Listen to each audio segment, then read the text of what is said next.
Un reportage réalisé par globalfoot.com grâce au concours d'UFR, Simexpert, SIA, la SME et Microforce.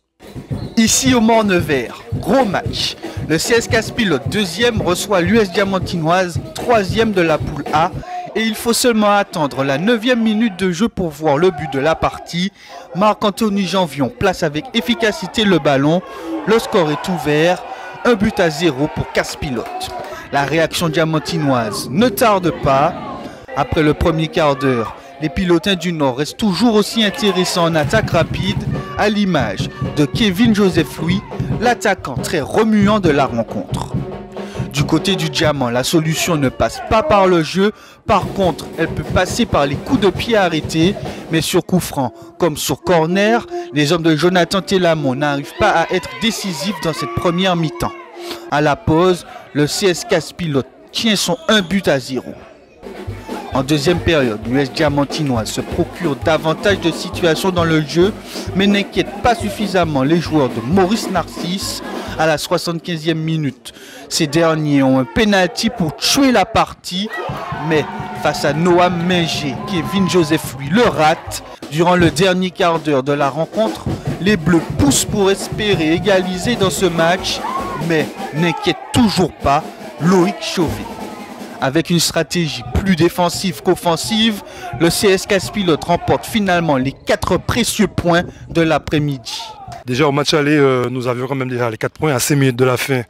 Ils ont obtenu un pénalty qui était imaginaire. Aujourd'hui, on a tenu effectivement à garder ces 4 points. On a marqué très tôt, comme au match aller. Et on tenait à garder ces 4 points pour nous faire du bien effectivement pour la suite de la compétition. Nous sommes très satisfaits. Effectivement, les garçons travaillent tous les jours à entraînement depuis le début de saison. Et nous tenons effectivement à garder cette cadence jusqu'à la fin du championnat. Un championnat assez, on va dire, très court, mais assez difficile. Et sachant que nous avons des joueurs blessés en ce moment, des joueurs suspendus, mais nous essayons effectivement de continuer et de travailler en ce sens. Au stade Pierre Aliquer, les Glands du Lamentin affrontent le CO Trenel. En 6 minutes, premier but, Yorick Désiré sert comme il faut Maël Criffard qui bat ensuite Alan Rose, vient rentrer dans son match. Les Glands du Lamentin mènent 1-0. Dans cette rencontre, le CO Trenel n'arrive à tromper ni le gardien ni la défense lamantinoise. À la 40e minute, Maël Criffard est encore efficace face à Alan Rose et ça fait 2-0 pour les Glands. Toujours sur coup franc, les Trénéliens ne trouvent pas la faille. À la pause, les Glands mènent donc logiquement au score. En deuxième mi-temps, les Lamantinois peuvent aggraver ce score.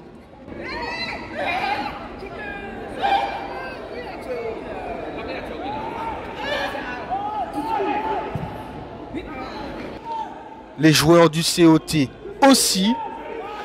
Mais à la fin, les hommes de Fabrice Reperné remportent cette rencontre 2-0. Très content parce que je trouve qu'on a bien géré le match. Même si par moment on a voulu insister dans le jeu, alors que par moment il fallait peut-être mettre un ballon dans une certaine zone pour pouvoir justement aller jouer, faire monter le bloc et puis aller jouer le deuxième ballon.